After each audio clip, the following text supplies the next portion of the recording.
Stéphane, bonjour. Bonjour. Merci d'avoir accepté de venir nous présenter votre ouvrage. C'est votre premier? C'est mon premier. Voilà. Alors c'est Un ange à Paris, aux éditions Trailer. Vous pouvez nous parler un petit peu de ce livre?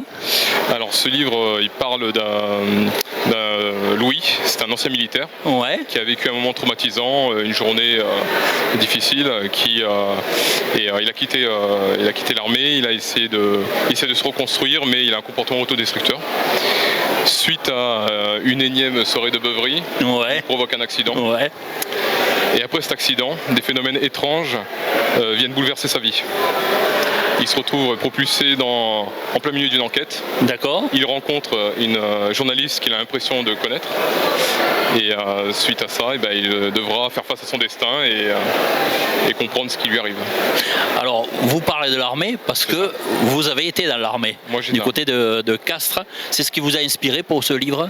Ça m'a inspiré, oui, parce que je voulais parler d'un sujet important, c'est le syndrome de stress post-traumatique. Et je voulais l'amener de façon originale, en faisant un thriller teinté d'une pointe de surnaturel. Et c'est pour ça que, comme moi j'ai connu des gens qui subissaient ce syndrome, dont un ami qui a perdu la vie, il a mis fin à ses jours. Donc je pense que c'est important d'en parler, et dans ce roman j'apporte des clés pour aider ces personnes qui subissent ce mal. D'accord. Vous pouvez nous détailler un petit peu ce mal, ça consiste en quoi en fait? En fait ça consiste après avoir vécu la mort de près. Généralement, les gens revivent cette journée.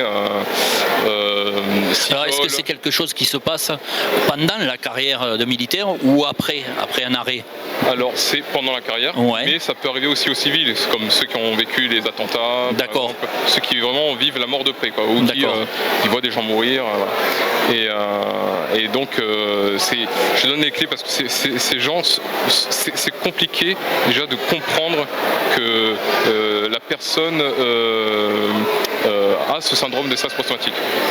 Moi, je vous avoue que je ne l'avais pas vu pour mon ami, et plein de collègues à l'époque n'avaient pas vu, et malheureusement il a mis fin à ses jours et ça nous a bouleversé. Et je pense que c'est important d'en parler. C'est pour ça que j'ai écrit ce livre aussi. D'accord. Bon, ben c'est à retrouver. On donnera les coordonnées pour pouvoir se procurer ce livre. Sur Amazon. Sur Amazon, très bien. Donc Un ange à Paris, de Stéphane Rochefeuille, c'est ça, je ne me trompe pas dans la prononciation, voilà, aux éditions Trailer. Très intéressant. Un projet dans la tête pour un autre déjà? Je suis sur mon deuxième livre. D'accord. Voilà. C'est un livre qui a un lien avec le premier. En fait, toutes les histoires, parce que j'ai plein de projets, ont tout un lien, mais on peut les lire indépendamment. D'accord. Sans problème. D'accord. Voilà. Bon, ben c'est parfait, on suivra ça alors. Très bien, merci beaucoup. Merci beaucoup. Merci d'être venu. Merci.